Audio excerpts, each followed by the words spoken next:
Hello everyone. In this video, I will show you how to add an intro video to your YouTube channel.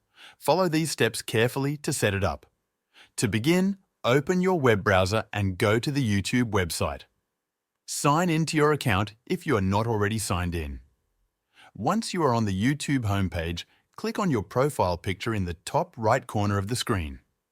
From the drop-down menu, click on your channel.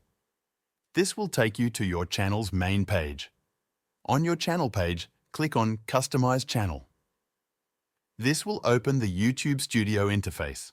In YouTube Studio, you will see several tabs at the top. Select the Home tab. Under the Home tab, scroll down until you see the section Layout. Now tap on Add Section. When you click on it, a new section will open. Select on Channel Trailer. A new window will open, allowing you to select a video from your uploaded content. If you already have your intro video uploaded to YouTube, you can select it from the list. This is how you add an intro video to your YouTube channel. Make sure to use an intro that reflects your channel's theme and style to make a good impression on viewers. I will see you in the next video. Thank you for watching this tutorial.